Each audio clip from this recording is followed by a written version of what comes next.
Did anyone notice how good the voice acting was in this episode of Kakegurui? I mean, seriously, did anyone notice? Because normally, many tend to overlook how much effort voice actors put into certain scenes. And I definitely could tell that the voice actor put a lot of work in this week's episode. And who I'm talking about is the idol girl that was introduced in this episode that was a part of the student council. At first glance, when you see her character, she's like a cutesy character that's an idol. She seems very sweet and nice. But underneath this very nice exterior, she has this dark and ugly side to her. And in the episode, after we see her do her performance, all that, she's shaking hands with her fans, and you can see like she's being very nice, respectable. When she goes behind closed doors, she gets very disgusted. She washes her hands furiously, and she actually changes her voice. Like, her entire facial expression and her voice is completely changed. And the main thing I want to talk about is the voice. The voice actor put so much life into that character, and it really astounded me with how well it was done. Because, I mean, when you see how she was acting all cutesy and bubbly and all that, like a typical idol character, and all of a sudden she was just very rotten and ugly and all that with the way her voice sounded, I was like, yo, this is some really good voice acting. So I just want to give props to the voice actor. I don't know who the voice actor is, but I want to give props to the voice actor of the idol girl in this episode of Kakegurui. Now, anyways, with that being said, though, let's talk about the main conflict of the episode. So, the main conflict is that the student council, once again, they're trying to interfere in Yumeko and get rid of her, because she's causing a lot of problems in the school, and she's eventually going to want to challenge the student council president. It's obvious that that's what she wants to do. She's going to probably take control or do something crazy, and then everything's going to change in the school. And so, a lot of the student council and everybody in the school are kind of worried that Yumeko is going to do this, so they're taking matters in their own hands to actually initiate and go after Yumeko. And the best way to do this is when the student council president really isn't there throughout this episode. Apparently she had something to take care of, and she's been gone for like a week or so, and so nobody really knows where she's at. We don't know what she's planning. Apparently it has something to do with Yumeko, and that is why she had to leave. We have no idea. Regardless, though, the student council president was gone, and so the other members of the student council, they decide to take matters in their own hands, attack Yumeko, and get her into gambling and kind of get her out of the school, or just ruin her life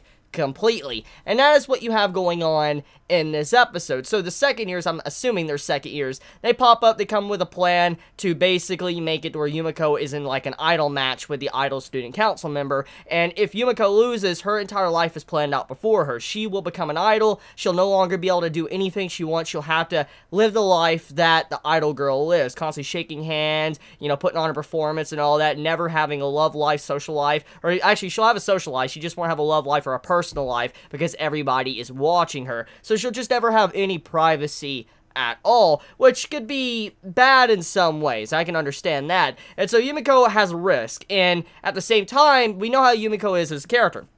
It's been very straightforward these past couple episodes that Yumeko, she loves it to where both sides have a risk. She loves gambling, but she doesn't like it to where the gambling is very straightforward. For instance, oh, you know, I'm the only person that's possible that's going to win, or you're going to win because you're cheating. She doesn't like games like that. She wants both sides to have a fair advantage, and she also wants both sides to have the same amount of risk. For instance, if Yumeko is, if her entire life is going to get ruined, she wants the other person's life to get ruined as well. She wants it to kind of be fair and equal, and everybody has the same amount of risk. That's, you know, perfect exchange. And that is what's happening here. Yumeko, she snuck in a recorder, recorded the conversation, she got a letter, and so she basically has everything set up to where however this, you know, next game goes, she can fuck over her opponent's life completely. Now, at the end of the day, I kind of have to say, I feel a little bit bad for the girl, the idol girl. I mean, she has a rotten personality, completely disgusting. I don't like how she acted. However, when she was saying what she was wanting to do, her goals to accomplish, we know for a fact she's probably going to lose this. Her entire goals and ideals she wants are going to get completely crushed, because Yumeko is the main character. At the end of the day, she's probably destined to win, and so that would mean that this girl is going to have her entire life just completely ruined, and I wonder what would happen. I guess it's a good thing that it would happen, though, because with that recording coming out, basically, it'll make it to where Yumeko is honest with her fans, completely honest, and her fans will know how she really is, her personality and everything, and then she could start from there and try to work her way up. So maybe it's like a new beginning for her. If she does have her entire life ruined right there, it's a new beginning, and she could try to better herself and understand that she can't have this type of personality if she wants to be in that role of business. It does not work. It's like a toxic personality.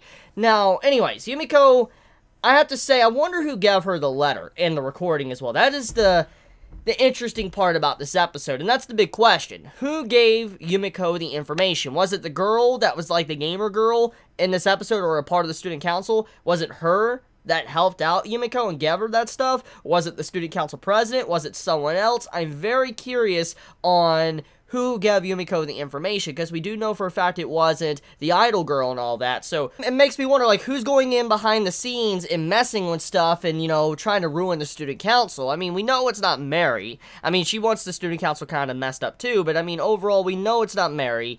We know Yumeko, she does have some form of mysterious background. We don't know everything about her, but still, there definitely is someone that's a third party helping her out, or it could be the student council president or someone else a part of the student council that doesn't like what these second years are doing and messing with Yumeko. They wanted, you know, them to actually listen to the student council president. One or the other might be going on here. Besides that, though, I want to talk about the, certain little scenes, like little miscellaneous stuff throughout the episode, like comedy segments to just character expressions in general. So, talking about comedy, I do truly love the, I guess, comedy part with Mary when she grabbed the little, like, nut or, like, chocolate ball or whatever off of Susui's, the MC, the main male character's, you know, ice cream. She grabbed it off and ate it, and it was very quick. Not many would have probably have noticed this scene, and I'm like, holy shit, that's kind of fucked up, just stealing this man's freaking, like, chocolate, you know, ball on top of his ice cream. He didn't even actually notice, he wasn't even aware when she did that, and I'm like, oh my god, that's fucking savage. That reminds me of a certain other series. If you ever watch, you know what I'm talking about. I'm like, oh my god, that's savage. So, another segment, let's talk about Susui and, I guess, Yumeko's relationship. So, I've been needing to kind of talk about this for a while. Yumeko and Susui, they have a very interesting dynamic. I mean, we know that Susui is, like, the audience. He is, like, our point of view in this series. That's what role he is probably supposed to play. He's us, the viewer, dealing with this awkward and bizarre situation in the series, because we know for a fact that all these girls are, like, very crazy, they want to gamble and stuff, while Susui, he's someone that's very normal, he's average, and it really makes you wonder, how did someone like him really get into school in the first place when all these other girls and all that and guys are just completely fucking cray-cray, they're out of their mind? How is he so normal? It really makes me wonder what his backstory is, and hopefully that is eventually revealed, but I do like the dynamic between the two characters. Getting back on topic, I like how Yumeko, she's very nice to him, and she always wants him to be there with her, even when she's gambling. Even though she's someone that doesn't want to cheat or anything, she always wants Susui to be there, which makes me wonder how she truly feels about him. Does she love him? Does she care about him because he's just a really nice person? Or does she just want him around because she can actually use him in a way to kind of help her out if something is very bad or going wrong in a certain match? I'm just very curious. But anyways, I want to leave it at that. Let me know your thoughts in the comments below. I love you all so much. Please be safe. Chibi out.